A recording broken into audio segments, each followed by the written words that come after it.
So I was back to square one, feeling the pressure. So now you're probably thinking, if it was going to be this difficult, this much pressure, why did I even accept today's invitation in the first place? I had to be here. I had to come. Even though I was afraid I might make a fool of myself. In fact, if you really want to know the truth, I had to come exactly because I might make a fool of myself. Now, what am I talking about? Here it is. I found that nothing in life is worthwhile unless you take risks. Nothing. Nelson Mandela said, "There is no passion to be found playing small and settling for a life that's less than the one you're capable of living." Now, I'm sure in your experiences in school and applying to college and picking your major and deciding what you want to do with life, I'm sure people have told you to make sure you have something to fall back on. Make sure you got something to fall back on, honey. But I never understood that concept, having something to fall back on. If I'm going to fall, I don't want to fall back on anything except my faith. I want to fall forward. I figure at least this way I'll see what I'm going to hit. Fall forward. This is what I mean. Reggie Jackson struck out 2,600 times in his career, the most in the history of baseball. But you don't hear about the strikeouts. People remember the home runs. Fall forward. Thomas Edison conducted 1,000 failed experiments. Did you know that? I didn't know that. Because the 1,001st was the light bulb. Fall forward. Every failed experiment is one step closer to success. You've got to take risks, and I'm sure you've probably heard that before, but I want to talk to you about why that's so important. I got 3 reasons, and then you can pick up your iPhones. First, you will fail at some point in your life. Accept it. You will lose. You will embarrass yourself. You will suck at something. There's no doubt about it. I'm telling you, embrace it, because it's inevitable. And I should know. But here's the thing. I didn't quit. I didn't fall back. I walked out of there to prepare for the next audition, and the next audition, and the next audition. I prayed. I prayed. And I prayed. But I continued to fail, and fail, and fail. But it didn't matter, because you know what? There's an old saying, you hang around the barbershop long enough, sooner or later you're going to get a haircut. So you will catch a break, and I did catch a break. Last year, I did a play called Fences on Broadway.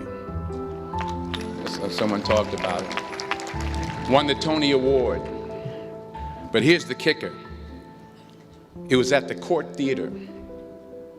It was at the same theater that I failed that first audition 30 years prior. The point is, if you don't fail, you're not even trying. I'll say it again. If you don't fail, you're not even trying. My wife told me this great expression. To get something you never had, you have to do something you never did. Les Brown's a motivational speaker. He made an analogy about this. He says, imagine you're on your deathbed, and standing around your deathbed are the ghosts representing your unfulfilled potential. The ghost of the ideas you never acted on. The ghost of the talents you didn't use. And they're standing around your bed, angry, disappointed, and upset. They say, we came to you, and only you could have given us life. And now we must die with you forever. So I ask you today,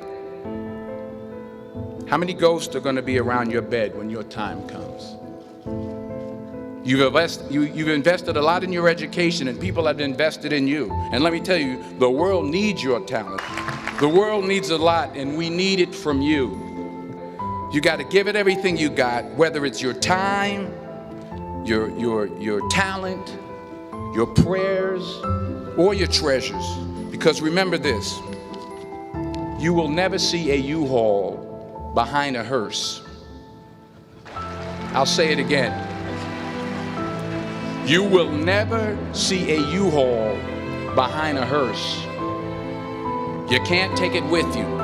So the question is, what are you going to do with what you have? I'm not talking about how much you have. Some of you are business majors. Some of you are theologians, nurses, sociologists. Some of you have money. Some of you have patience. Some of you have kindness. Some of you have love. Some of you have the gift of long suffering. Whatever it is, whatever your gift is, what are you going to do with what you have? All right, now here's my last point about failure. Sometimes it's the best way to figure out where you're going. Your life will never be a straight path. But I see you today, and I'm encouraged by what I see.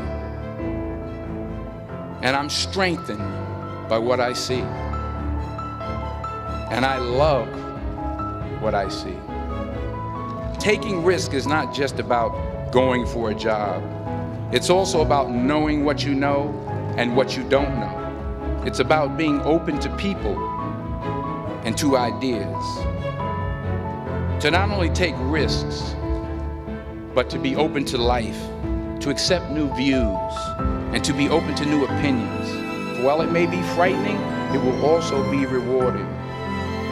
Because the chances you take, the people you meet, the people you love, the faith that you have, that's what's going to define you.